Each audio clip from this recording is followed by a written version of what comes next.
Chapter second के intro में आपको समझाया था कि लीनियर इक्वेशन क्या होती है। ऐसी इक्वेशंस जिनमें वेरिएबल होता है उनमें हाईएस्ट पावर क्या हो, 1 हो। तो हमारे पास हम चैप्टर थर्ड में ऐसी इक्वेशंस को हैंडल करेंगे और साथ में उन इक्वेशन में 2 वेरिएबल्स होंगे। 2 वेरिएबल मतलब कि हमारे पास ऐसे 2 अननोन टर्म्स होंगे जैसे कि x y, a b, s t, मतलब 2 डिफरेंट वेरिएबल्स होंगे जिनके हमें वैल्यूज़ ना पता हो। ऐसे इक्वेशंस हमें दी जाएंगी और ऐसे इक्वेशंस को हमें सॉल्व करने उनका आंसर निकालना होगा। ठीक है, तो इसके इंट्रोडक्शन में हम कुछ पढ़ेंगे कि हमारे पास अगर मान लीजिए कि आपके पास एक इक्वेशन दे रखी है जिसमें 2 वेरिएबल हैं और वो लीनियर है, वो कुछ इस तरह से है। उसके साथ जो कोफिशिएंट टर्म लगा है, जो दोनों मतलब एक वेरिएबल हमारे पास x है, एक वेरिएबल हमारे पास y है। x के साथ जो कोफिशिएंट टर्म लगा है उसको हमने a मान लिया, जो y के साथ कोफिशिएंट टर्म लगा हुआ है उसको हमने b मान लिया, और एक जो कांस्टेंट टर्म होता है उसको हमने c मान लिया और इक्वल्स टू 0। ये हमारी इक्वेशन बन गई। ठीक है, अब हमारे पास देखिए इसमें वेरिएबल कितने हैं, 2 वेरिएबल हैं। तो अगर हमें इन दोनों वेरिएबल की वैल्यू निकालनी है तो हमको 2 इक्वेशन के साथ इनको सॉल्व करना पड़ेगा। मतलब कि हमारे पास 2 इक्वेशंस होनी चाहिए 2 वेरिएबल वाली इक्वेशंस को सॉल्व करने के लिए। तो मान लीजिए कि एक इक्वेशन तो ये है, दूसरी इक्वेशन भी कुछ इस तरह से ही है। ठीक है, तो हमने क्या किया, जो पहली इक्वेशन है उसके कोफिशिएंट को नाम दे दिया a1, b1, c1। अब दूसरी इक्वेशन के कोफिशिएंट को नाम दे दिया a2, b2, c2। ये हमारे पास 2 इक्वेशन, ये जनरल इक्वेशन है, मतलब कि जनरल फॉर्म ऑफ इक्वेशन। ये जो इक्वेशंस है ना हमारे पास, ये जनरल फॉर्म में है कि पहली इक्वेशन जो होगी वो a1x plus b1y plus c1 equals to 0, और जो सेकेंड इक्वेशन होगी वो a2x plus b2y plus c2 equals to 0। मैंने आपको बताया कि हम 2 इक्वेशंस को यूज़ क्यों करेंगे, क्योंकि हमारे पास 2 वेरिएबल, अगर हमें दोनों वेरिएबल की वैल्यू निकालनी है तो उसके लिए हमें 2 इक्वेशंस की नीड चाहिए। अब देखिए कि अगर हम इन दोनों इक्वेशंस को अगर हम ग्राफिकली प्लॉट करें, ठीक है, अगर मान लीजिए इसमें हम x और y की कोई वैल्यू डालेंगे, कुछ सेटिस्फाइड होगी तो हमें बहुत सारी वैल्यूज़ निकल जाएंगी एक इक्वेशन की। तो अगर हम इनके मिनिमम 2 वैल्यूज़ निकालें इस इक्वेशन में एक्स वाई की, मतलब 2 वैल्यूज़ निकालें, तो हम इनको प्लॉट करें तो हमारे पास 3 तरीके से ग्राफ प्लॉट हो सकता है। मान लीजिए पहली इक्वेशन का ग्राफ कुछ ऐसा जा रहा है और ऐसा, दूसरी पहली जो इक्वेशन है उसका जो ग्राफ है कुछ ऐसा है और दूसरी इक्वेशन का ग्राफ कुछ ऐसा है। तो अगर ऐसा ग्राफ जा रहा हो तो ऐसी लाइन को हम क्या बोलते हैं, पैरेलल लाइंस। ठीक है, अगर हमने इनका ग्राफ प्लॉट किया है इन दोनों इक्वेशन का, वो कुछ इस तरीके से भी जा सकता है, या तो दोनों के एक दूसरे के पैरेलल चले, या फिर दोनों को काटते हुए जा भी सकती हैं। तो ऐसी को बोलते हैं इंटरसेक्टिंग लाइंस। ये जो लाइन ड्रॉन करी है हमने इस ग्राफ की, उसको बोलेंगे इंटरसेक्टिंग लाइंस। अब तीसरी लाइन को अगर हमने इन दोनों का 2 सोल्यूशन निकाले, ग्राफ पे प्लॉट किया, तो कुछ इस तरीके से भी हो सकता है, एक के ऊपर ही एक चल रही हो, है ना। तो ऐसी लाइन होती है कोइंसिडेंस लाइन। ठीक है, अब हमें क्या करना है कि अब हम सभी, अगर हमसे कोई पूछे कि एक इक्वेशन ये दे रखी है, दूसरी ये दे रखी है, अब आपसे कोई पूछे कि बताइए देख के कि ये पैरेलल इक्वेशंस होंगी, मतलब अगर इसका हम ग्राफ प्लॉट करें तो क्या वो पैरेलल लाइंस बनाएंगी या फिर इंटरसेक्टिंग बनाएंगी या फिर कॉन्सिडेंट बनाएंगी। तो हमें सबका फिर इक्वेशन का पहले वो निकालना पड़ेगा, मतलब इनके सॉल्यूशन निकालने पड़ेंगे, फिर ग्राफ पे प्लॉट करना पड़ेगा, तो ये बहुत ज़्यादा हो जाएगा।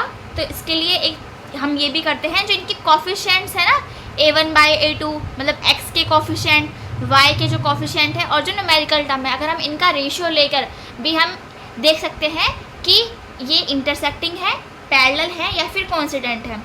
पैरेलल लाइन में जो होता है वो होता है a1, अगर हम a1 और a2 का रेशियो, b1 और b2 का रेशियो और c1 और c2 का रेशियो, a1 बाई a2 और b1 बाई b2 का रेशियो आपस में तो बराबर होता है, पर b1 बाई b2 का रेशियो इसके बराबर नहीं होता। तो अगर ऐसी कंडीशन बने तो वो लाइन पक्का कैसी होंगी, पैरेलल लाइन। इंटरसेक्टिंग के लिए क्या होता है, इंटरसेक्टिंग के लिए कंडीशन होती है A1/A2 का रेशियो पहले ही B1/B2 के रेशियो के बराबर नहीं होता। तो वो कैसी लाइन्स होंगी? Intersecting line. और कॉन्सिडेंट लाइन में कौन सी होती है? A1/A2 का रेशियो, B1/B2 का रेशियो और C1/C2 का रेशियो, ये तीनों आपस में बराबर होता है।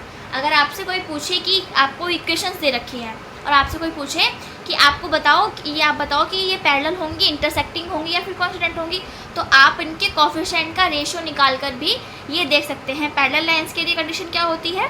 A1/A2 का रेशियो B1/B2 के तो बराबर होता है पर C1/C2 के बराबर नहीं होता। इंटरसेक्टिंग लाइन के लिए क्या होता है? A1/A2 और B1/B2 का रेशियो ये आपस में बराबर नहीं होता। कॉन्स्टेंट में A1/A2 का रेशियो B1/B2 के बराबर होता है और साथ साथ C1/C2 के भी बराबर होता है। अब यहाँ देखिए, इसमें हमने क्या किया? अब ये लाइंस कैसी हैं? पैरेलल लाइंस हैं। तो क्या आपको लगता है कि इन दोनों इक्वेशन के लिए कोई ऐसा एक्स वाई का पॉइंट होगा, मतलब कि इक्वेशन ग्राफ पे अगर हम प्लॉट करते हैं ऐसे करके, तो एक यूँ जा रही दूसरी यूँ जा रही है, तो दोनों के लिए तो एक्स वाई के, मतलब इसके लिए एक्स वाई के ग्राफ पे पॉइंट बतेरे होंगे और इसके लिए भी, पर ऐसा कोई, मतलब इन दोनों लाइन के लिए कोई ऐसा सोल्यूशन नहीं होगा जो इन दोनों के लिए सेटिस्फाइड हो। तो हम जो पैरेलल लाइंस होती हैं उसको हम क्या लिखते हैं? No solution. कैसे सॉल्यूशन होते हैं? नो, मतलब कि एक्स और वाई की हमें कोई ऐसी वैल्यूज़ नहीं मिलती हैं जो इन दोनों लाइंस के लिए, जो दोनों इक्वेशंस के लिए क्या हो? सेटिस्फाइड हो। इसलिए हम क्या बोलते हैं? No solution. इसमें क्या होता है कि इस लाइन का ये वाला पॉइंट और इस लाइन का ये वाला पॉइंट, यहाँ पे जो एक्स वाई की वैल्यू होगी वो दोनों में सेटिस्फाइड होती है, तो इसके लिए हम बोलते हैं वन सॉल्यूशन, वन या फिर यूनिक, क्योंकि इनका कैसा सॉल्यूशन है? केवल एक, मतलब कि इस लाइन का और इस लाइन का, इस लाइन का एक ऐसी वैल्यू होगी एक्स और वाई की जो दोनों में डालने पर सेटिस्फाइड हो जाएगी। तो इसीलिए इसमें कितने सॉल्यूशन होते हैं? वन सॉल्यूशन, या फिर हम यूनिक सॉल्यूशन भी कभी कभी बोलते हैं। और यहाँ देखिए, यहाँ पे ये लाइन जो है वो इसी के ऊपर है, तो यहाँ पे ये वाला जो एक्स वाई का जो पॉइंट होगा, ये वाला जो पॉइंट होगा, ये वाला जो, ये मतलब यहाँ पे बहुत सारे, तो अगर इस लाइन में एक्स वाई की हम वैल्यूज़ निकालें कितनी सारी होंगी? इनफाइनाइट, मतलब कि अनगिनत, इनफाइनाइट सॉल्यूशंस होंगे। अगर हम कॉन्स्टेंट लाइन के लिए अगर आपसे कोई पूछे कि एक्स वाई की ऐसी वैल्यू बताओ जो दोनों में सेटिस्फाइड करो, दोनों इक्वेशन सेटिस्फाइड करो, तो ऐसी वैल्यूज़ बहुत सारी होंगी एक्स वाई की जो दोनों इक्वेशन में सेटिस्फाइड हो जाए। ठीक है। और एक और चीज़, इनका हम डिवीज़न करते हैं कंसिस्टेंस और इनकंसिस्टेंस के रूप में। खाली पैरेलल लाइंस जो होती हैं वो इनकंसिस्टेंस होती हैं, इनकंसिस्टेंस, और ये दोनों जिनके सॉल्यूशन अकर होते हैं इनको हम कंसिस्टेंस बोलते हैं, कंसिस्टेंस पेयर ऑफ लाइन, ये भी कंसिस्टेंस है। तो that's it for the intro of the chapter. अब हम इसके एक्सरसाइज 3.1 के आगे बढ़ेंगे और इसमें आपको इसी से रिलेटेड सॉल्यूशन पूछे जाएंगे, क्वेश्चंस पूछे गए हैं।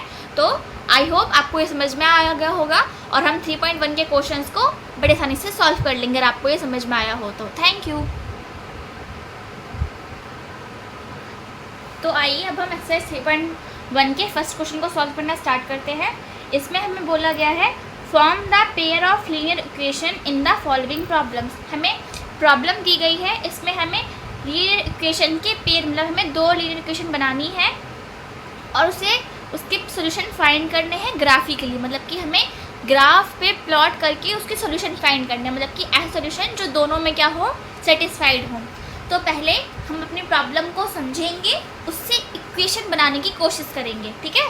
पहले क्वेश्चन में हमें दे रखा है 10 student of class 10 took part in a mathematics quiz, मतलब कि एक मैथमेटिक्स की क्विज हुई थी, तो क्लास 10 के 10 बच्चों ने उसमें पार्टिसिपेट किया था।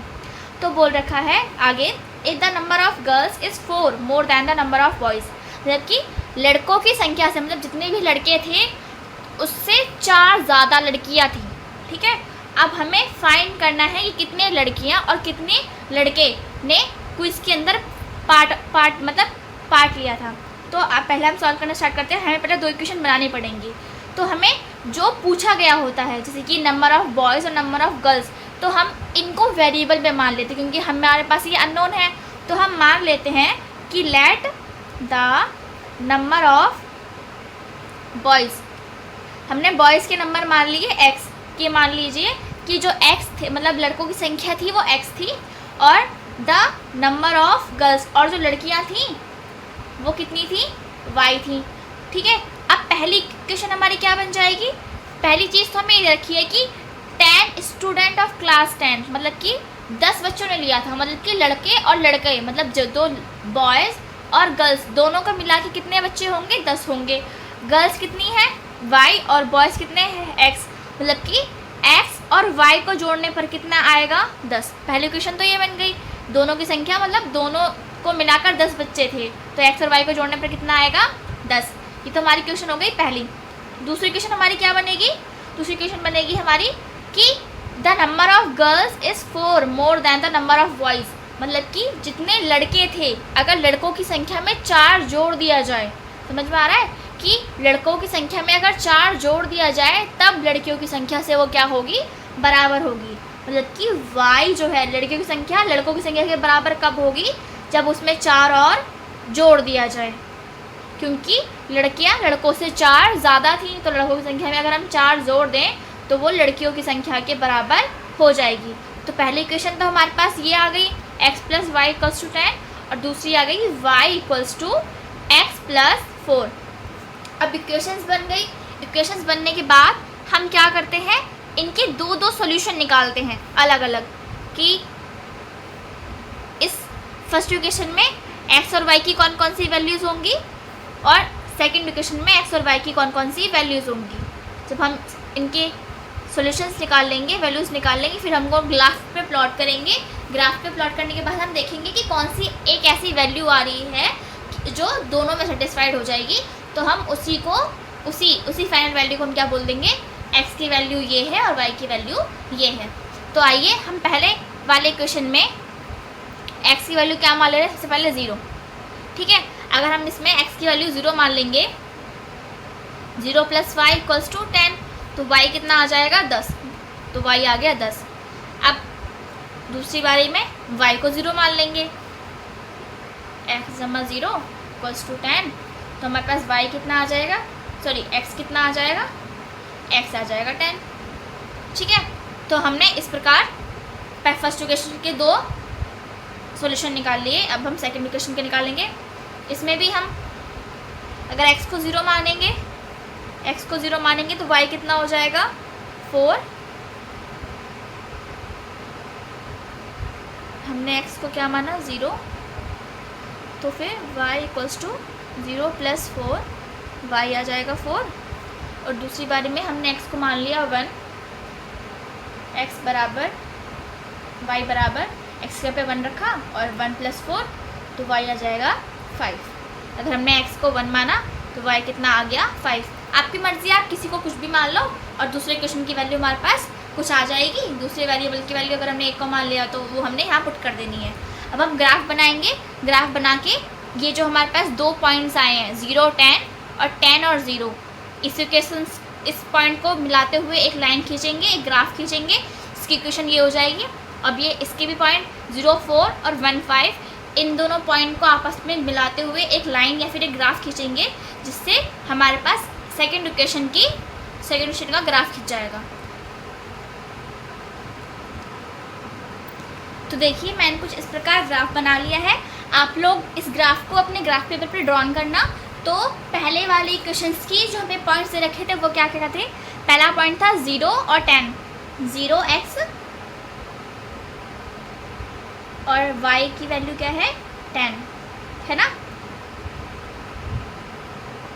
ये तो हो जाएगा 10 और 0, और ये वाली वैल्यू हो जाएगी 0 और 10।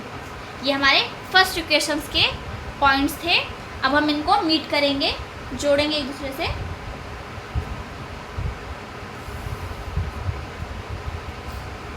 तो हमारे पास ये जो लाइन ड्रॉन हुई है वो किस ग्राफ की लाइन है, वो ग्राफ की लाइन है x plus y equals to 10। वो इस इक्वेशन का ये ग्राफ हमारे पास ड्रॉन हो गया है। दूसरा है हमारे पास, दूसरी इक्वेशन है y plus y equals to x plus 4। इसके पॉइंट्स है x 0 है और y 4 है, x 0 और y 4। और दूसरा है x 1 और y 5, x 1 और y 5। कुछ यहाँ। अब हम इन दोनों को मिलाएंगे एक दूसरे से।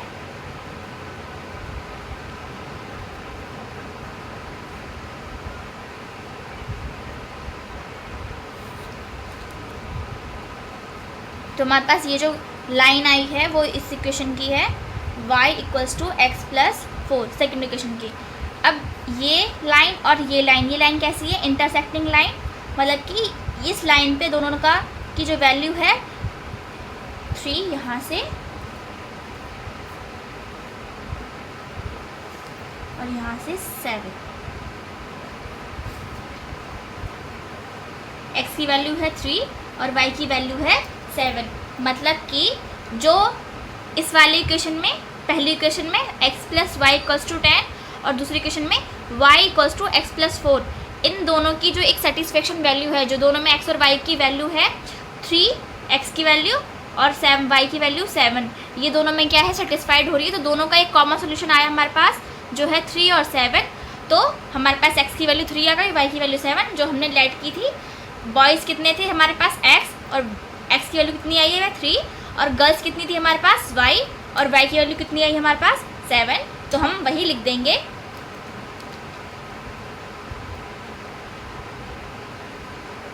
नंबर ऑफ बॉयज़ कितने थे हमारे पास? x थे, और ग्राफिकली सॉल्यूशन से x कितना आया है? 3, और नंबर ऑफ गर्ल्स कितनी थी हमारे पास? y थी, और ग्राफिकल सॉल्यूशन से y की वैल्यू क्या आई है? 7। तो इसी प्रकार हम कॉमन जो मतलब कि कॉमन पॉइंट को दोनों के, इस ग्राफ के और इस ग्राफ के कॉमन पॉइंट को हम सॉल्यूशन मानते हैं। तो अगर आप अब आगे क्वेश्चन में भी हम पढ़ते हैं। अब हम फर्स्ट क्वेश्चन के सेकंड पार्ट पे बढ़ते हैं। इस सेकंड पार्ट में भी हमें 2 इक्वेशन बनानी है, उनके 2 सॉल्यूशन निकाल के ग्राफ पे प्लॉट करना है। तो क्वेश्चन में क्या बोलता है कि 5 पेंसिल और 7 पेन, मतलब कोई बच्चा है उसने 5 पेन। अब हम फर्स्ट पार्ट के क्वेश्चन नंबर 2 पे बढ़ेंगे। इसमें हमें दिया गया है 5 pencils and 7 pen together cost ₹50। एक बच्ची ने अगर 5 पेंसिल ली हैं और 7 पेन लिए हैं तो उन दोनों को मिला के जो उसने पैसे दिए थे वो देते 50 रुपये। और दूसरी तरफ अगर उसने 7 पेंसिल ली हैं और 5 पेन लिए तो उसने दुकानदार को पैसे कितने रुपए दिए हैं? 46 रुपये दिए हैं। अब आपको find the cost of 1 pencil and that of 1 pen. अब आपको एक पेंसिल और एक पेन की कॉस्ट को बताना है कि एक पेंसिल कितने की है और एक पेन कितने का है। तो जो हमें फाइंड करना होता है उसको हम लेट कर लेते हैं। Let the cost of 1 pencil, हमने एक पेंसिल की कॉस्ट मान ली है x रुपये, और एक पेन की कॉस्ट हमने कितनी मान ली है? y रुपये। अब हम इक्वेशंस बनाएंगे जो हमें क्वेश्चन में दिया गया है। 5 पेंसिल, अगर एक पेंसिल x रुपये की है तो 5 हो जाएंगी 5x की, और अगर एक पेन y रुपये का है तो 7 पेन कितने के हो जाएंगे? 7y के। उसने अगर 5 पेंसिल और 7 पेन खरीदे थे तो उसने कितने रुपए दिए थे? 50। इन दोनों की कॉस्ट को मिला के कितना हो जाएगा? 50 रुपीज़। ये हमारी क्वेश्चन बन जाएगी फर्स्ट। अगर उसने दुकानदार से 7 पेंसिल ली थी और 5 पेन लिए थे, 7 पेंसिल मतलब एक पेंसिल कितने की है? एक पेंसिल है x की, तो 7 पेंसिल हो जाएंगी 7x की। एक पेन y का है तो 5 पेन हो जाएंगे 5y के। अगर हम 7x प्लस 5y को जोड़ें तो हमारे पास कितना होगा? 46। ये हमारे पास आ गई सेकंड इक्वेशन। अब हमने जैसे फर्स्ट पार्ट सॉल्व किया था वैसे हम सेकंड पार्ट को सॉल्व करेंगे। हमें फर्स्ट इक्वेशन के भी 2 सॉल्यूशन निकालने हैं और सेकंड इक्वेशन के भी 2 सॉल्यूशन निकालेंगे और ग्राफ पे प्लॉट करेंगे। तो हम लेट करते हैं। x की वैल्यू हम पहली बार में 3 ले लेते हैं। 5 x की जगह पे हम रखेंगे 3 प्लस 7y इक्वल्स टू 50। ये इक्वेशन है। 5 3 ज़ा 15 प्लस 7y इक्वल्स टू 50। ये इधर जाके माइनस का हो जाएगा। 50 में से अगर 15 गया तो बचेगा 35, y इक्वल्स टू 35 अपॉन में 7, y आ जाएगा 5। अगर हमने x की वैल्यू कितनी ली थी? अगर 3 तो y की कितनी आ गई? 5। इस तरह से हम अगर y को 0 ले ले तो y की जगह हम 0 पुट कर देंगे तो ये तो कैंसिल हो जाएगा टर्म हमारे पास। तो 5x इक्वल्स टू 50 है x यहाँ पे जाके 5 डिवाइड का हो जाएगा तो x की वैल्यू आ जाएगी 10। अगर हमारे पास y 0 था तो x की वैल्यू कितनी आई 10। अब हम इक्वेशन सेकंड के भी दो सॉल्यूशंस फाइंड करेंगे। पहले हम x को 8 लेट कर लेते हैं, है ना। 7 8 प्लस 5y इक्वल्स टू 46। 8 7 सा 48, 8 7 सा 56 प्लस 5y इक्वल्स टू 46, है ना। अभी 56 यहाँ जाके माइनस का हो जाएगा, 46 minus 56, 5y equals to minus का 10। अभी y जाके माइनस का 10 से 5 डिवाइड हो जाएगा तो आएगा आंसर -2। अगर हमने x की जगह 8 रखा तो y की वैल्यू कितनी आई -2। x की जगह अगर हम 3 रखेंगे तो 5y इक्वल्स टू 46। 7 3 जा 21 plus 5y equals to 46। 21 minus में जाएगा इधर, 6 माइनस 21, 5 और 2, 5y इक्वल्स टू 25 तो y की वैल्यू आ जाएगी 5। अगर हमने x कितना लिया है 3 लिया है तो y की वैल्यू कितनी आ गई हमारे पास 5। अब हमारे पास ये जो दो सोल्यूशन आए हैं, पहला सोल्यूशन 3 5 10 0 और सेकंड क्वेश्चन के दो सोल्यूशन क्या है 8 -2 3 5। इसको हम ग्राफ पे प्लॉट करते हैं, तब देखते हैं हमारे पास कौन सा कॉमन सोल्यूशन है जो इसका आंसर बनेगा। देखिए मैंने कुछ इस तरह से ग्राफ इसका ड्रॉ कर लिया है। अब हम फर्स्ट इक्वेशंस के पॉइंट को प्लॉट करते हैं।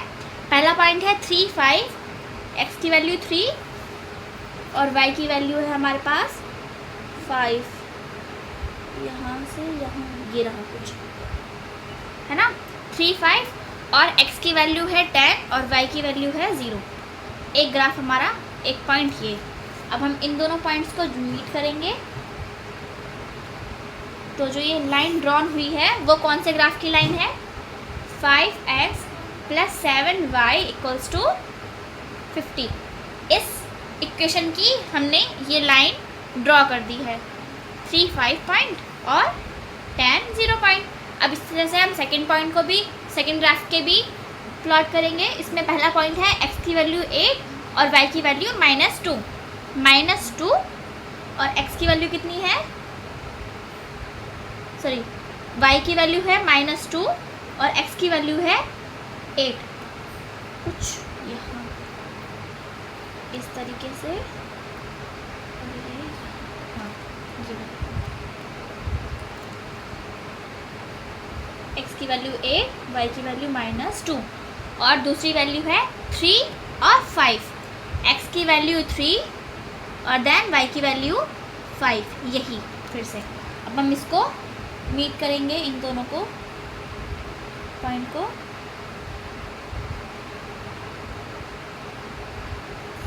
हाँ, तो हमारे पास ये जो लाइन हुई है ये कौन से ग्राफ की लाइन है, ये है 7x plus 5y equals to 46। ये इस इक्वेशन का ग्राफ है। अब आप देखेंगे इन दोनों में, इन दोनों के लिए जो कॉमन पॉइंट है वो कौन सा कॉमन पॉइंट आ रहा है, यही 3 और 5। तो जो हमने लेट की थी 1 पेंसिल की वैल्यू x, तो वो x क्या है यहाँ पर 3 और 1 पेन की वैल्यू जो हमने लेट की थी y, वो 1 पेन की वैल्यू y कितनी है यहाँ पर 5। ठीक है। कॉस्ट ऑफ 1 पेंसिल क्या मानी थी हमने x और कॉमन पॉइंट में x क्या आया है 3 और कॉस्ट ऑफ 1 पेन की कॉस्ट हमने कितनी मानी थी y, है ना। और इस y की वैल्यू कॉमन पॉइंट में कितनी आई है 5। तो हमें यही फाइंड करना था।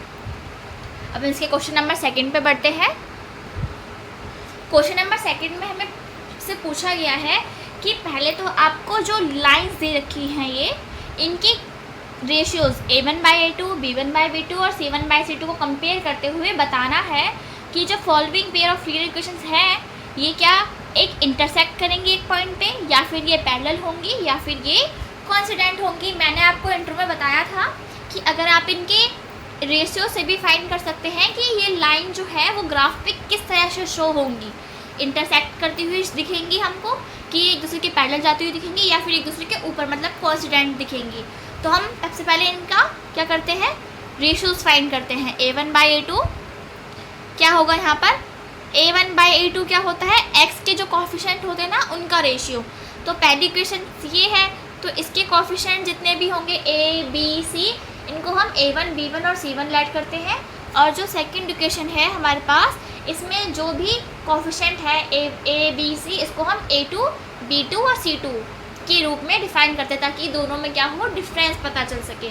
तो यहाँ पर a1 है 5 और a2 है यहाँ पर 7, 5/7 है a1/a2, ठीक है। b1/b2 क्या है हमारे पास, -4/6, -4/6, इसको फर्दर सिंप्लीफाई करेंगे तो क्या आ जाएगा, -2/3, है ना। और c1/c2 क्या दिखता है आपको, 8/9, ये फर्दर सॉल्व नहीं होगा। अब यहाँ पे आप क्या देखते हैं कि a1/a2 का जो रेशियो है ना, वो इक्वल्स टू नहीं है किसके, b1/b2 का रेशियो के। क्यों, क्योंकि a1/a2 क्या है 5/7, 5/7 2/-2/3 के बराबर तो है नहीं। अगर a1/a2 का रेशियो b1/b2 के बराबर नहीं होता है तो ऐसी पेयर ऑफ लाइंस क्या शो करती हैं, ये इंटरसेक्टिंग लाइन शो करती हैं।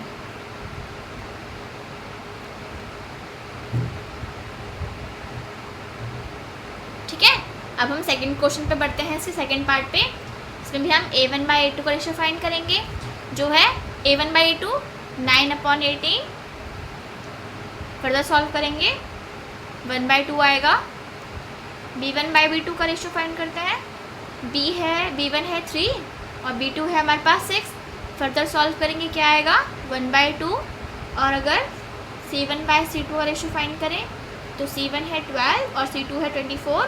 फर्दर सॉल्व करेंगे तो 1/2 आएगा। आप यहाँ पे देख रहे हैं a1/a2 का जो रेशियो है वो b1/b2 को भी बराबर है और वो c1/c2 के भी बराबर है।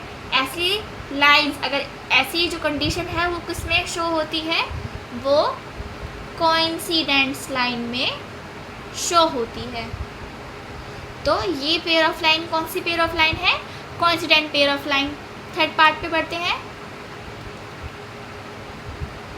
a1/a2 का रेशियो 6/2 मीन्स 3/1 और b1/b2 का जो रेशियो -3 है ना, यहाँ पे कुछ -y है तो हम क्या मान लेंगे कि 1 लगा हुआ था आगे मल्टीप्लाई, -1 माइनस से माइनस कैंसिल, क्या आया 3/1। और हम c1/c2 का रेशियो भी फाइंड करेंगे। c1 है 10 और c2 है 9, 10/9। यहाँ पे हम क्या देखते हैं, a1/a2 का रेशियो जो है वो b1/b2 के तो बराबर है पर c1/c2 के बराबर नहीं है। तो ये कंडीशन किस में फॉलो होती है, ये पैरेलल लाइन में फॉलो होती है। आई होप आपको सेकंड क्वेश्चन अच्छे से समझ में आया। अब हम क्वेश्चन नंबर 3 पे मूव करते हैं। क्वेश्चन नंबर 2 की तरह हमें इसे भी सॉल्व करना है। हमें इसमें रेशियोज कंपेयर करके बताना है कि ये कंसिस्टेंस है या फिर इनकंसिस्टेंस। तो कंसिस्टेंस वो लाइन होती है जो पैरेलल और कोइंसिडेंट हो, मतलब जो इंटरसेक्ट और कोइंसिडेंट, मतलब कि जिनके सॉल्यूशन अकर करते हो, वो कंसिस्टेंस पेयर ऑफ लाइन कहलाती है।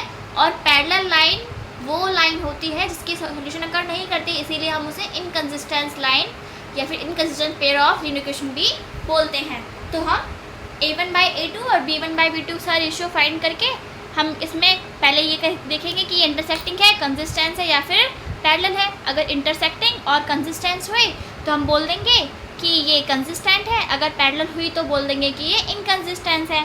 तो पहले हम क्या करेंगे, इनको जनरल इक्वेशन के रूप में लिखेंगे, 3x + 2y - 5 = 0। और दूसरी इक्वेशन हो जाएगी 2x - 3y - 7 = 0। अब हम a1/a2, b1/b2 और c1/c2 का रेशियो फाइंड करेंगे।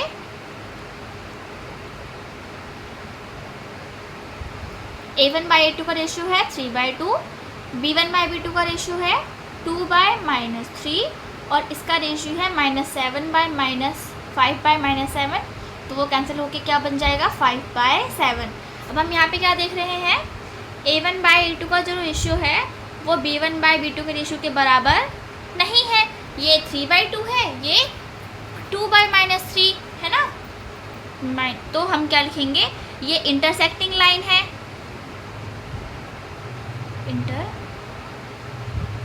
इंटरसेक्टिंग लाइन है, ये मीन्स कंसिस्टेंस। ओके, सेकंड पे बढ़ते हैं। जनरल इक्वेशन के रूप में लिखेंगे 2x - 3y - 8 = 0, 4x - 6y - 9 = 0। A1/A2, B1/B2 और C1/C2। 2/4, 1/2 सिंपल सॉल्व करेंगे तो -3 -6 को सॉल्व करेंगे तो भी 1/2 आएगा, और -8/-9 को करेंगे तो हमारे पास 8/9 आएगा। यहाँ पे क्या है, A1/A2 का रेशियो जो है वो B1/B2 के बराबर है, पर C1/C2 के बराबर नहीं है। ये कौन सी लाइन हो गई, पैरेलल लाइंस हो गई। मतलब ये कैसे सॉल्यूशन हुआ इसका, इनकंसिस्टेंस।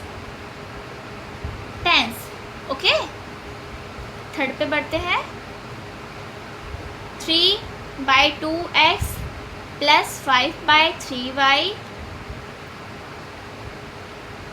- 7 = 0, 9x - 10y - 14 = 0। A1/A2 का रेशियो, B1/B2 का रेशियो और C1/C2 का रेशियो। A1/A2 का रेशियो हो जाएगा 3/2 मल्टीप्लाई में 9, 1 3 3 2 जा 6, क्या आया, A1/A2 का रेशियो 1/6, B1/B2 का रेशियो 5/3 मल्टीप्लाई में -10, 2 -2 × 3 -6, और C1/C2 का रेशियो -7 और -14, माइनस से माइनस कैंसिल, 1/2, 1/2। A1/A2 का ratio is not equals to B1/B2 का रेशियो। तो ये कौन सी लाइन हो जाएंगी हमारी, इंटरसेक्टिंग लाइंस हैं। सॉल्यूशन कैसा होगा, कंसिस्टेंस। अब इसके फोर्थ और फिफ्थ पार्ट पे बढ़ते हैं।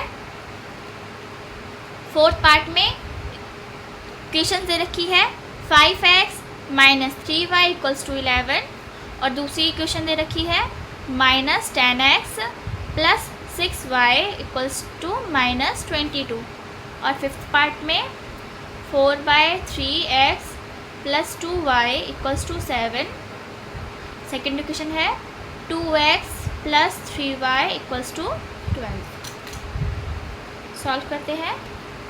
पहले जनरल इक्वेशन में फॉर्म में लिखेंगे -11 = 0, -10x + 6y + 22 = 0।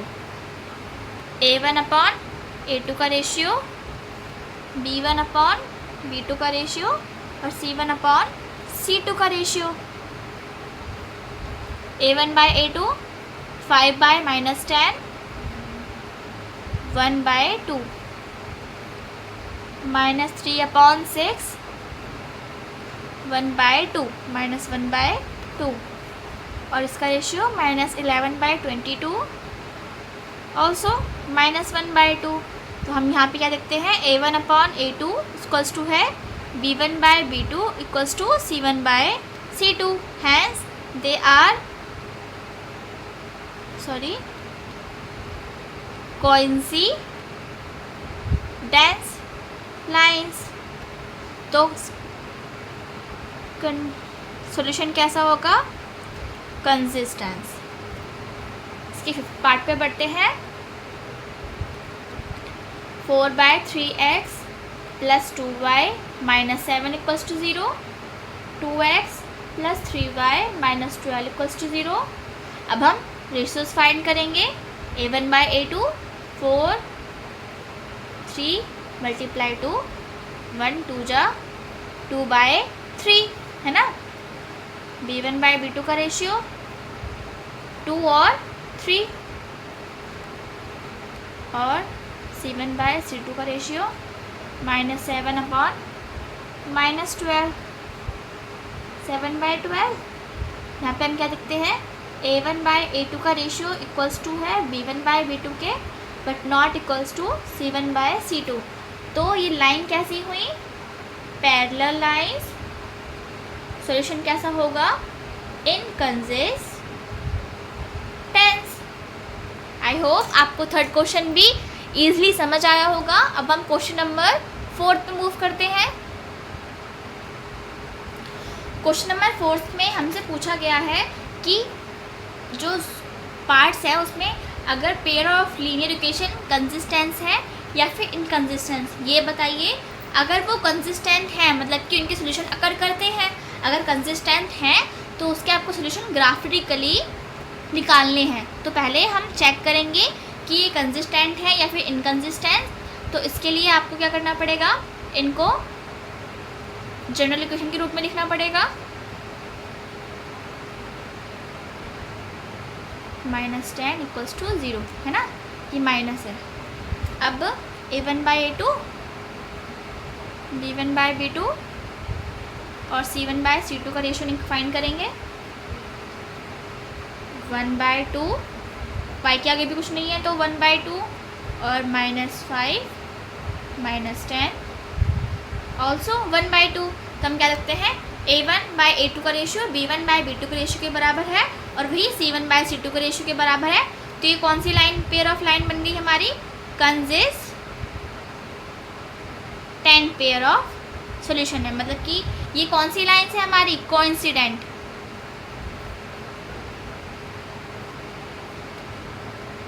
कोइंसिडेंट लाइन्स है ये हमारी, मतलब कि एक के ऊपर ही एक लाइन का ग्राफ हमारे पास बनेगा। अब हमें ये तो पता चल गया कि हमारे पास पेयर ऑफ लाइन कैसी होंगी, कोइंसिडेंट पेयर ऑफ लाइन बनेंगी।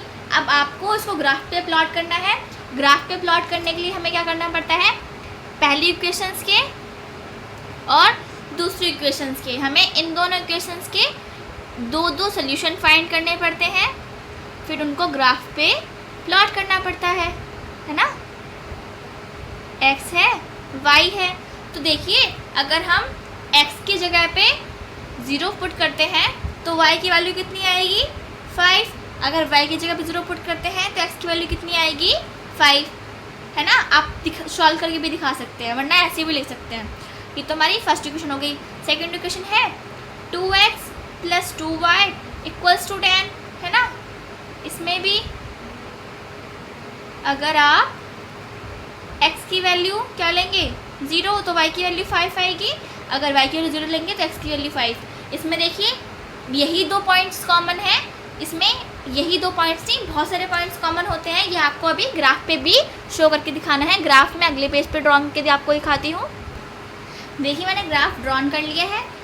पहले इक्वेशन में जो थी x plus y equals to 5, इसके पॉइंट थे 5 0 और सेकेंड पॉइंट था 0 0 5 है ना। और उसी तरह से हमारे पास जो सेकेंड इक्वेशन थी उसके भी पॉइंट क्या थे, 5 0 और 0 5, कुछ इस तरीके से। तो मैंने यहाँ पे कुछ इस तरीके से 2 एरो बनाए हैं। मतलब कि ये हमारी पहली इक्वेशंस है, पहली जो इक्वेशन है उसका ग्राफ बन गया ये वाला, और ये दूसरी इक्वेशन उसका ग्राफ बन गया, क्योंकि दोनों के पॉइंट कैसे हैं, एक जैसे ही हैं।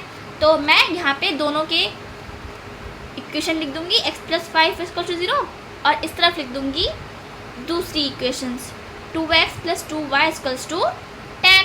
ठीक है, बन गई। तो हमने ग्राफ भी इसका प्लॉट करके दिखा दिया। हमारा फर्स्ट पार्ट कंप्लीट हो गया। अब हम सेकेंड पार्ट पे बढ़ते हैं। सेकेंड पार्ट में इक्वेशन रखी है x minus y equals to 8, और दूसरी इक्वेशन है इसकी 3x minus 3y equals to 16। पहले हमें चेक करेंगे कि ये कंसिस्टेंट है या फिर inconsistent. Solve.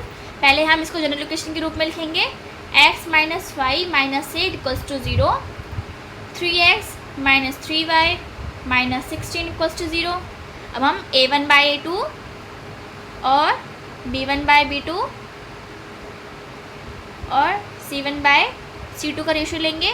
a1 by a2 का रेशियो 1/3, b1 बाई b2 का रेशियो -1/-3 कैंसिल होके क्या हो जाएगा 1/3, और c1 बाई c2 का रेशियो क्या आ जाएगा -8/-16 विच इज़ 1/2। हम क्या देखते हैं, a1 बाई a2 का रेशियो बराबर है b1 बाई b2 के, but not equals to c1 by c2। तो फिर ये क्या है, पैरेलल लाइंस, मीन्स इनका सॉल्यूशन कैसा होगा, इनकंसिस्टेंट सॉल्यूशन है। तो हमें इसे सॉल्व करने की ज़रूरत नहीं है, क्योंकि हमसे ग्राफ पे प्लॉट करने के लिए क्या बोला गया है, अगर जो सोल्यूशन कंसिस्टेंट हो उसी को आप ग्राफिकली उसके सोल्यूशन निकाल के दिखाइए, अदरवाइज रहन दीजिए। अब हम इसके थर्ड पार्ट पे बढ़ते हैं। थर्ड पार्ट के लिए हमारे पास क्वेश्चन दे रखा है 2x plus y minus 6 equals to 0 और है 4x minus 2y minus 4 equals to 0। हमारे पास ये इक्वेशंस दे रखी है। अब a1 बाई a2 है ना, b1 बाई b2 और c1 बाई c2 का रेशियो निकालेंगे। a1 बाई a2 का रेशियो 2/4, b1 और b2 का रेशियो 1 है और -2, सॉल्व करेंगे तो 1/2 आ जाएगा। ये 1/-2 -1/2, और इसको सॉल्व करेंगे तो -6/-4 3/2। अब हम यहाँ पे क्या देखते हैं, a1 बाई a2 का जो रेशियो है वो b1 बाई b2 के रेशियो के बराबर नहीं है। एक है 1/2, एक है -1/2, मतलब ये कैसी लाइन है, इंटरसेक्टिंग लाइंस है ना। तो इसका सॉल्यूशन क्या होगा, अकर करेगा, इसलिए बोलेंगे हम इसको कंसिस्टेंट सॉल्यूशन इसका। अब इसके सॉल्यूशन अकर करेगा तो हम फर्स्ट इक्वेशन और सेकंड इक्वेशन के लिए दो पॉइंट फाइंड करेंगे और उसको ग्राफिकली प्लॉट करेंगे। और ये इंटरसेक्टिंग लाइन है तो इनका केवल एक यूनिक सॉल्यूशन होगा जो क्या करेगा, इन दोनों इक्वेशन को सेटिस्फाइड करेगा। पहली इक्वेशन तो है हमारे पास 2x plus y equals to 6। इसमें अगर हम x की वैल्यू 0 ले लेंगे तो y की वैल्यू कितनी आ जाएगी, 6 आ जाएगी। और अगर सेकेंड बारे में y की वैल्यू 0 कर देंगे तो x की वैल्यू कितनी आ जाएगी, 3 आ जाएगी, है ना, फर्स्ट इक्वेशन। और सेकेंड इक्वेशन है हमारे पास 2x minus 2y equals to 4। इसके लिए भी हम x और y की दो वैल्यू फाइंड कर लेंगे, x और y। अगर हम इसमें x की वैल्यू फाइंड करेंगे, इसमें अगर हम x को क्या कर दें, 0 पुट कर दें तो y की वैल्यू आ जाएगी -2। अगर हम y को 0 पुट कर दें तो x की वैल्यू आ जाएगी 1। अब हमारे पास दो पॉइंट्स आ गए दोनों इक्वेशंस के। ये फर्स्ट इक्वेशन के 2 पॉइंट ये रहे 0, 6 और है दूसरा पॉइंट है 3, 0 और सेकेंड इक्वेशन का फर्स्ट पॉइंट है 0, -2, सेकेंड पॉइंट है 1 और 0। अब इसको ग्राफ पे प्लॉट करके देखते हैं कॉमन पॉइंट कौन सा आता है ग्राफ में। नेक्स्ट पेज पे प्लॉट करती हूँ। सो देखिए मैंने इस तरह से ग्राफ प्लॉट कर लिया है। फर्स्ट इक्वेशन के पॉइंट है x की वैल्यू 0 और y की वैल्यू 6, x की वैल्यू 0 और y की वैल्यू 6। और दूसरा पॉइंट है 0, 3, 0, 3 और 0। अब हम इन दोनों पॉइंट को मीट करेंगे।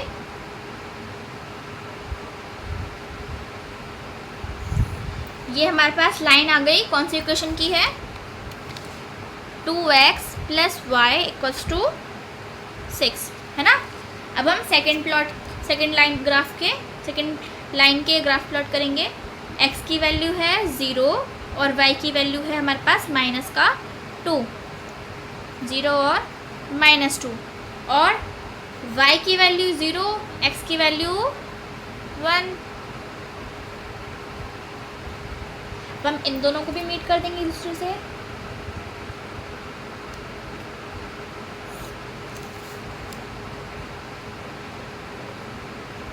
ये हमारे पास ग्राफ आया है 4x minus 2y equals to 4 का। अब हमारे पास ये इंटरसेक्ट और कॉमन पॉइंट क्या है हमारे पास 2 और 2, मीन्स हमारे पास जो सॉल्यूशन होगा इस ग्राफ का वो क्या हो जाएगा, the solution of linear equations are 2 2, ठीक है, क्योंकि ये इंटरसेक्टिंग लाइन है, इसमें एक ही कॉमन पॉइंट होता है, वो क्या है इसमें 2 और 2। अब हम इसके फोर्थ पार्ट पे बढ़ते हैं। फोर्थ पार्ट में हमारे पास इक्वेशंस है 2x minus 2y minus 2 equals to 0, और सेकेंड है पॉइंट, सेकेंड इक्वेशन है minus 4x minus 4y minus 5 equals to 0। सबसे पहले हम चेक करेंगे कि ये कंसिस्टेंट है या फिर इनकंसिस्टेंट। a1/a2 का रेशियो, b1/b2 का रेशियो और हम c1/c2 के रेशियो से चेक करते हैं। a1/a2 2/4, फर्दर सॉल्व करने पे 1/2 आया। b1/b2 -2 -4, फर्दर सॉल्व करने पे 1/2, और c1/c2 -2 -5, फर्दर सॉल्व करने पे 2/5। यहाँ पे हमने क्या देखा, a1/a2 का रेशियो b1/b2 का रेशियो तो आपस में बराबर है ना, पर c1/c2 का रेशियो आपस में बराबर नहीं है। ये कंडीशन है पैरेलल लाइन की। अब जब भी पैरेलल लाइन है तो इनका सोल्यूशन कोई होता नहीं है, इसलिए हम बोल देंगे ये कंसिस्टेंट है। जब कंसिस्टेंट है तो हमें इसका सोल्यूशन निकालने की ज़रूरत नहीं है।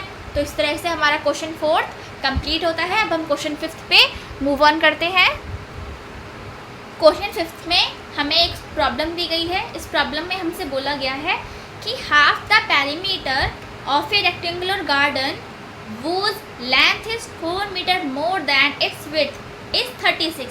मतलब कि अगर हम किसी भी रेक्टेंगुलर पार्क है, अगर उसके पेरीमीटर का हम हाफ लें, मतलब कि उसका सेमी पेरीमीटर जो हमें दे रखा है वो क्या है 36, और उसकी लेंथ कैसी है, मतलब कि ट्रायंगल होता है हमारे पास एक, इसकी लंबाई होती है और चौड़ाई होती है, लेंथ होती है और विड्थ होती है। जो इसकी लंबाई है वो इसकी विड्थ से 4 मीटर ज़्यादा है, ठीक है, 36 मीटर है, 4 मीटर ज़्यादा है। तो आपको इसकी डायमेंशन, मतलब कि इसकी लेंथ कितनी है और इसकी विड्थ कितनी है, आपको ये फाइंड करना है। तो मैंने आपको क्या बताया, आपको जो चीज़ फाइंड करनी है आप उसको लेट कर लीजिए कि लेट द विड्थ या फिर let the length of rectangular field.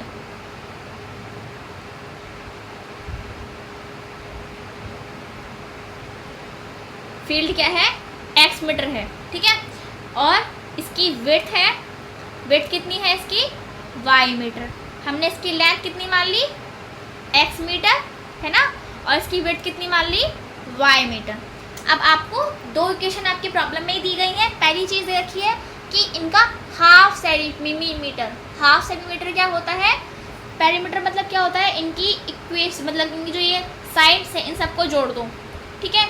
अब इसका हाफ, मतलब कि ये 4 साइड है ना, इन 4 साइड में से आपको 2 साइड जोड़नी है, ये x और ये y। तो फर्स्ट इक्वेशन मेरे पास क्या रखी है, हाफ सेंटीमीटर मतलब कि x प्लस y कितना रखा है हमारे पास 36 मीटर। अभी इक्वेशंस में आप m को छोड़ भी सकते हैं, ये हमारे पास इक्वेशन बन गई। सेकेंड इक्वेशन में आपसे ये बोला गया है कि जो ये लेंथ है, मतलब कि ये जो x है वो इस विड्थ के बराबर कब आएगी, जब विड्थ जो है वो उसमें अगर आप 4 मीटर को ऐड अप कर दो तो वो इस x के बराबर आ जाएगी।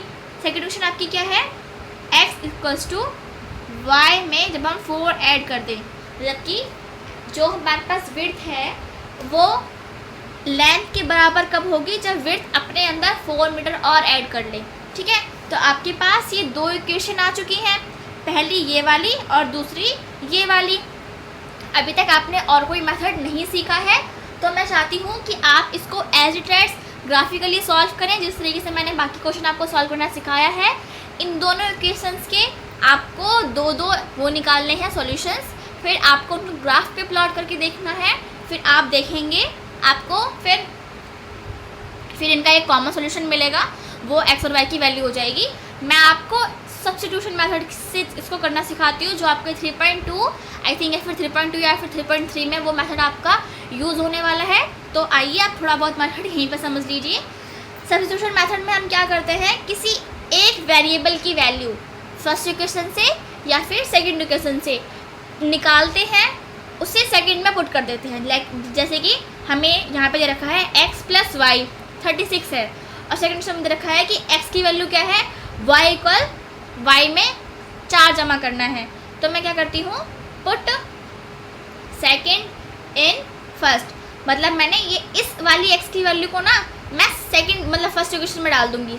सेकंड इक्वेशन को मैं फर्स्ट में पुट करके देखती हूँ तो क्या आएगा, मैं यहाँ पे इस x की जगह पे ये रखूँगी y + 4 + y, इस x की जगह मैंने क्या रखा, y + 4, और ये पूरा मैंने +y = क्या लिख दिया 36। अब y और y को जोड़ने पे कितना आएगा 2y, ये प्लस का 4 था, वो जाके इधर क्या हो जाएगा माइनस का। 36 में से 4 गया तो बचेगा 32, y 32 को डिवाइड करेगा तो y की वैल्यू कितनी आ जाएगी 16 मीटर।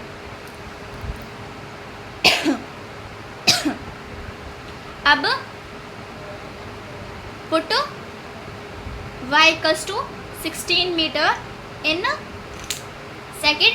अब हमने y की वैल्यू 16 निकाल ली है, हमारे पास जो y है वो कितना है 16 मीटर है। अब इसको हम किस में डाल देंगे, हमारी सेकेंड इक्वेशन में। x बराबर क्या है y + 4, y है 16, 16 में 4 ऐड करो कितना आएगा 20। तो हमारे पास जो लेंथ है वो थी x मीटर, मतलब वो है 20 metre length of a rectangular field, और विड्थ थी उसकी y मीटर, तो मतलब वो है कितनी 16 मीटर। आइए अब हम क्वेश्चन नंबर 6 पे बढ़ते हैं। क्वेश्चन नंबर 6 में आपको एक लीनियर इक्वेशन गिवन है जो कुछ इस तरह से है 2x + 3y - 8 = 0। अब आपको खुद लिखनी है अनदर लीनियर इक्वेशन इन दो वेरिएबल जिसमें x और y वेरिएबल होने चाहिए। अगर हम ग्राफिकल रिप्रेजेंट करें इस वाली इक्वेशन को और जो आपने लिखी है उसको, पहले पार्ट में वो कैसे शो हो इंटरसेक्टिंग लाइन की तरह। तो इंटरसेक्टिंग लाइन की तरह आपने पढ़ रखा है कि इंटरसेक्टिंग लाइन की जो इक्वेशन होती हैं उसमें a1 और a2 का जो रेशियो है वो b1/b2 के बराबर नहीं होता है। तो यहाँ पे आपको कोफिशिएंट कुछ इस तरीके से चुनने हैं, वेरिएबल तो सेम रहेंगे है ना, आपको कोफिशिएंट जो है ना वो कुछ इस तरीके से चुनने हैं जिससे क्या हो a1/a2 का रेशियो b1/b2 का रेशियो आपस में बराबर ना हो, है ना। पहली क्वेश्चन तो देखो, पहली क्वेश्चन में पहला a1 क्या है 2, तो मैं 2/4 कर देती हूँ, ठीक है। 2/4 को सॉल्व करेंगे तो कितना आ जाएगा 1/2। अब यहाँ पे मैं कर देती हूँ 3/4, ठीक है। तो अगर 1/2 इज नॉट इक्वल टू किसके होता है 3/4 के। अब बस हो गया, यहाँ पे आप कुछ भी लिख दो -6 कुछ भी लिख दो, तो आपके पास ये जो इक्वेशन आ गई, ये इक्वेशन और ये इक्वेशन अगर आप सॉल्व करके ग्राफिकली देखेंगे तो इनका जो ग्राफिकल रिप्रेजेंटेशन कैसा होगा वो इंटरसेक्टिंग लाइन की तरह होगा। अब हम सोचते हैं इसके साथ एक ऐसा पेयर जो कैसा शो हो पैरेलली शो हो। आपको क्या करना है, पैरेलल के लिए क्या होता है a1/a2 का रेशियो और b1/b2 का रेशियो किस तरीका होता है, a1/a2 का रेशियो बराबर होता है b1/b2 के, बराबर नहीं होता है c1/c2 के। तो 2/6 को सॉल्व करेंगे तो कितना आएगा 1/3, और इस 1/3 तो 3 में हमें क्या करना पड़ेगा 9, 3/9 है ना। 2/6 और 3/9 अगर इनका हम रेशियो लेंगे तो कितना आएगा, दोनों का रेशियो 1/3। ये a1/a2 और b1/b2 तो आपस में बराबर होगा, पर हमें c1/c2 के आपस में बराबर नहीं करना, तो हम यहाँ पे क्या कर देंगे प्लस का 2, क्योंकि -8/2 1/3 इज नॉट इक्वल्स टू -4। तो इस तरीके से जो ये पेयर बन जाएगा वो कैसा बन जाएगा हमारे पास पैरेलल लाइन का। आप मैंने जो कोफिशिएंट लिया आप उसकी जगह पे कुछ भी लिख सकते हो, बस आपको ये देखना है कि वो कंडीशन सेटिस्फाइड कर रहे हैं कि नहीं कर रहे हैं। जैसे कि मैंने यहाँ पे देखा ना A1/A2 का रेशियो, 2/6 का रेशियो 1/3 आएगा, और 3/9 का रेशियो भी 1/3 आएगा। मतलब A1/A2 B1/B2 के बराबर आ रहा है, पर C1/C2 के बराबर नहीं आना चाहिए, तभी वो पैरेलल लाइन बनाएंगे ग्राफिकल रिप्रेजेंटेशन में। तो आप मेरी तरफ से मतलब अपनी तरफ से भी कोई भी कोफिशिएंट टर्म ले सकते हैं, बट कंडीशन क्या है कि वो पैरेलल लाइन की कंडीशन को सेटिस्फाइड कर रहे हो, और जैसे कि इंटरसेक्टिंग लाइन की कंडीशन को भी सेटिस्फाइड करने चाहिए। और कांस्टेंट लाइन में क्या होता है, तीनों का रेशियो A1/A2, B1/B2 और C1/C2 तीनों का रेशियो आपस में कैसा होता है, बराबर होता है। तो हम यहाँ पे क्या कर दें, 2 की जगह पे हम चलो ये लिख देते हैं 2/2x नहीं 4x + 4y - 16 = 0। मैंने इसी इक्वेशन को 2 से मल्टीप्लाई कर दिया, ठीक है। 2x प्लस 3 2 6 होता है, ठीक है। 2x + 3 2 6y और -8 2 16। अगर आप 2/4 का रेशियो निकालेंगे तो भी 1/2 आएगा, 3/6 का रेशियो निकालेंगे वो भी 1/2 आएगा, -8 - 16 का रेशियो निकालेंगे वो भी 1/2 आएगा। तो A1/A2 B1/B2 C1/C2 आपस में बराबर हो जाएंगे। तो ये जो लाइन है और ये लाइन है वो कैसी है, कोइंसिडेंट लाइन ज्योमेट्रिकल रिप्रेजेंटेशन में हमको शो करेंगे। इस तरीके से हमारा क्वेश्चन नंबर 6 भी कंप्लीट होता है। अब क्वेश्चन नंबर 7 जो इस एक्सरसाइज का लास्ट क्वेश्चन है उस पर बढ़ते हैं। आइए अब हम क्वेश्चन नंबर 7 की तरफ बढ़ते हैं। क्वेश्चन नंबर 7 में आपसे बोला गया है कि आपको ग्राफ ड्रॉ करना है। पहली क्वेश्चन तो ये है और दूसरी क्वेश्चन ये, आपको ग्राफ ड्रॉ करना है, कर लेंगे। फिर उसके बाद जो इन दोनों ग्राफ से मतलब determine the coordinates of the vertices of a triangle, इन दोनों graph of formed by these line and axes, मतलब कि इन दोनों ग्राफ की जो लाइन इक्वेशन है इससे एक ग्राफ बनेगा और इससे ये दो लाइन और एक एक्स एक्सिस जो होगी, मतलब हमारे पास स्लैंटिंग लाइन जो हॉरिजॉन्टल लाइन होती है एक्सेस, उससे एक ट्रायंगल बनेगा। आपको उससे उनके कोने जो होते हैं वर्टिसेस उसके कोऑर्डिनेट बताने हैं और ट्रायंगल जो रीजन है उसको आपको शेड कर देना है। बस इतना सा काम करना है। तो पहले हम आइए ग्राफ प्लॉट करने के लिए आपको दो सोल्यूशन निकालने हैं। पहले हम वो निकाल लेते हैं। x - y = -1 लिख देती है मैं यहाँ पे। ये हमारी इक्वेशन फर्स्ट बन गई है। और दूसरी इक्वेशन आपको क्या दे रखी है, 3x + 2y = 12। ये इक्वेशन है आपके पास। आपको इनके ग्राफ पे प्लॉट करने के लिए दो सोल्यूशन चाहिए, तो हम पहले वो निकाल लेते हैं कुछ इस तरह से। अगर इसमें मैंने x की वैल्यू क्या रख दी, 0 रख दी, 0 - y = -1, तो y की वैल्यू क्या आ जाएगी, 1, ठीक है। माइनस से माइनस कैंसिल हो जाएगा। अगर मैं y की वैल्यू क्या रख दूँ, 0 रख दूँ, तो x - 0 = -1, तो x की वैल्यू कितनी आ जाएगी, -1। अगर ये 0 है तो y की वैल्यू -1। इसके तो सोल्यूशन आ गए। सोल्यूशन को हम करते हैं। अगर यहाँ पे मैं x की वैल्यू क्या रख दूँ, 0, 3 × 0 + 2y = 12, ये तो कैंसिल हो जाएगा। 2y = 12, तो y की वैल्यू कितनी आ जाएगी, 6। अगर x 0 है तो y 6, अगर y 0 है तो ये उठ जाएगा, है ना। 3x = 12, तो y की वैल्यू आ जाएगी, x की वैल्यू आ जाएगी 4। ये 0 है तो x की वैल्यू आ जाएगी 4। अब दो सोल्यूशन आ गए। मैं ग्राफ पे प्लॉट करती हूँ, ठीक है। फिर देखते हैं कि कौन से कोऑर्डिनेट होते हैं जो मीट करते हैं एक दूसरे से। तो देखिए मैंने ग्राफ ड्रॉ कर लिया है। अब मैं इनके पॉइंट्स पुट करूँगी। पहली क्वेश्चन का पहला पॉइंट है 0 1, x की वैल्यू 0 और y की वैल्यू 1, ये वाला पॉइंट है। और इसका दूसरा पॉइंट है x की वैल्यू -1 और y की वैल्यू 0, ये वाले पॉइंट। इसको हम क्या करेंगे, लाइन ड्रॉ कर देंगे इसकी। ये कुछ इस तरह से है ना, ये लाइन ड्रॉ कर हो गई।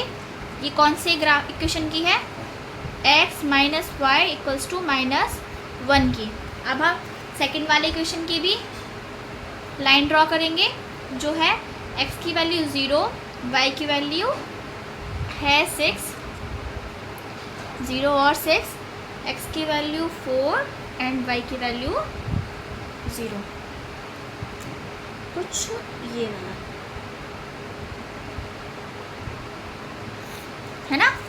ये हो गए हमारे पास दोनों क्वेश्चन के दोनों ग्राफ। इसका ग्राफ है 3x + 2y = 12, ये ग्राफ है। अब देखिए यहाँ पे इन दोनों लाइन से, ठीक है, और एक्सिस कौन सी है हमारी, ये स्लैंटिंग लेटी हुई कौन सी है, स्लैंटिंग करी लेटी हुई कौन सी, हॉरिजॉन्टल एक्सिस कौन सी है हमारे पास, इसको बोलते हैं हम एक्स एक्सिस। तो ये बोला गया है कि इन दो लाइन से और एक्स एक्सिस से जौन सा भी ट्रायंगल फॉर्म हो रहा है आपको उसके वर्टिक्स बताने हैं। वर्टिक्स कौन, मतलब वर्टिक्स मतलब होते हैं कोने। एक कोना तो ये है, एक कोना ये है, और बचा हुआ एक कोना कौन सा है भैया, ये वाला है, ठीक है। इसके जो कोऑर्डिनेट हैं 3 और 2, इसका कोऑर्डिनेट है 2 एक्स, पहले एक्स के लिए लिखते हैं 2 3, है ना। तो हम यहाँ पे सोल्यूशन इसका लिख देते हैं जो पूछा गया है। The coordinates of the triangle formed by these lines are, कौन कौन से कोऑर्डिनेट है, लाइंस, सॉरी इस लाइन से थोड़ी ना, these line इन लाइन से एंड एक्स एक्सिस से, है ना, इन तीनों से तो बना होगा। वो क्या है आर, पहला तो है ये वाला, पहले x की वैल्यू -1 और y तो यहाँ पे 0 होता है, ठीक है। दूसरा वर्टेक्स है हमारे पास x की वैल्यू 4, y की वैल्यू 0, ठीक है। एंड थर्ड वर्टेक्स कौन सा है, x की वैल्यू 2 और y की वैल्यू 3। हमने इसके कोऑर्डिनेट लिख दिए, कोऑर्डिनेट ऑफ वर्टिसेस, किसके कोऑर्डिनेट, वर्टिसेस, इसके कोनों के coordinates of the triangle form by इस लाइन से और इस एक्सिस से जो ट्राइंगल बना है उसके वर्टेक्स के कोऑर्डिनेट हैं -1 0 4 0 एंड 2 3। और हमसे क्या बोला गया है कि आपको उस ट्राइंगुलर रीजन में शेड भी करना है। आपकी मर्ज़ी, आप कुछ इस तरीके से भी शेड कर सकते हैं। मैंने अनइवन किया है, आप इसे अच्छे से करना ताकि आपको दिखे, सबको दिखे कि आपने इस वाले ट्राइंगल के कोऑर्डिनेट को लिखा है। इस तरीके से हमने अपने 3.1 के इंट्रो और इसका 3.1 के जितने भी क्वेश्चंस थे उनको 1 बाय 1 करके सॉल्व किया है। अगर आपको हमारी वीडियोस थोड़ी सी भी हेल्पफुल लगे तो हम सपोर्ट करें, हमारी वीडियोस को लाइक करें, कमेंट करें हमारी वीडियोस पे, और इसे अपने दोस्तों से शेयर करें ताकि ऐसे इन्फॉर्मेटिव वीडियोस मैं आपके साथ और लाती रहूं और आप अपने मैथ्स स्कोर को बहुत अच्छा बना सकें अपने 10th ग्रेड में। Thank you.